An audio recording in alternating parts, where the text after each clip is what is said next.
Good morning, everybody. I don't do a lot of knife reviews on this channel, but I came across a couple of really nice sailing/rescue knives, and I wanted to share them with you. I just started racing on larger sailboats last year, and this year I received an invitation to race on a boat that is going to be doing the Chicago to Mackinac race. And one of the requirements that the race committee has after an accident a couple of years ago is that everybody has to have a knife that is capable of being opened with one hand on them at all times. So if you need to cut yourself loose from ropes that might be entangling you or straps that might be entangling you, you have to be able to have a knife with you.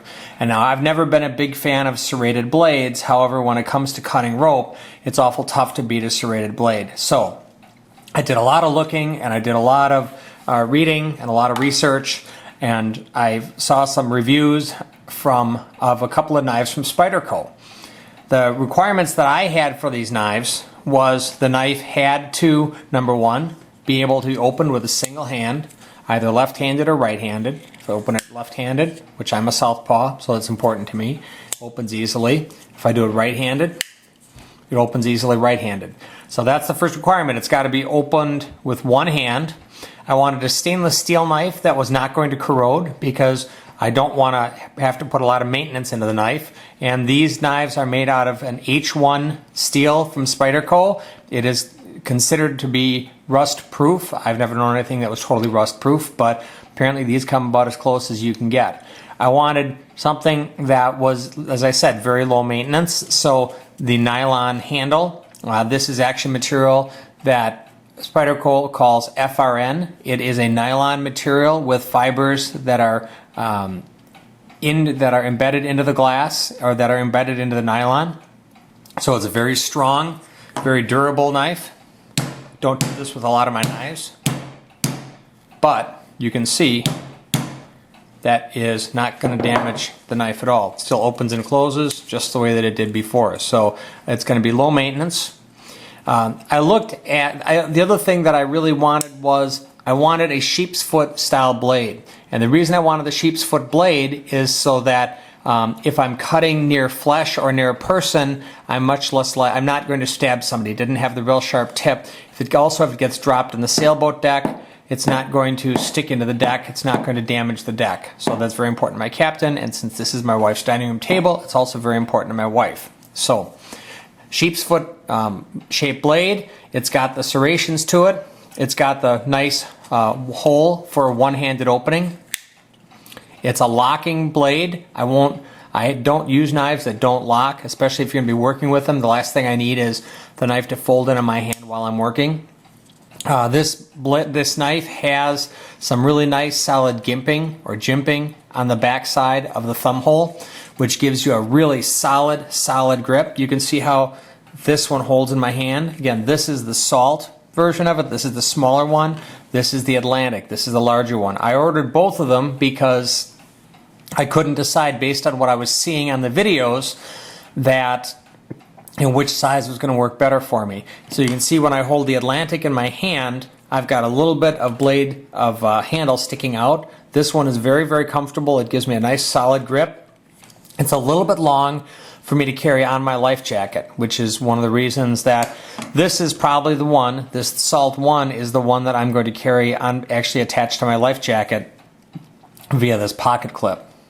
So even here, you can see it's a little bit shorter, but I've still got a good solid grip, and it's a good working knife.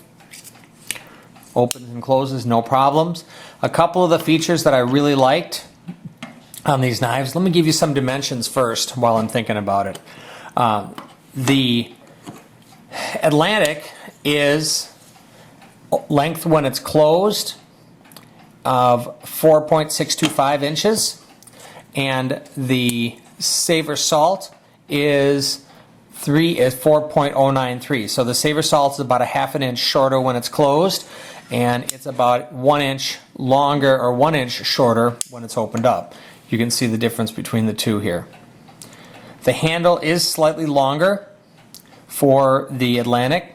The blade length on the Atlantic is 3.687 inches. On the Saver Salt, it is 3.093. So the blade is a little bit over half an inch shorter.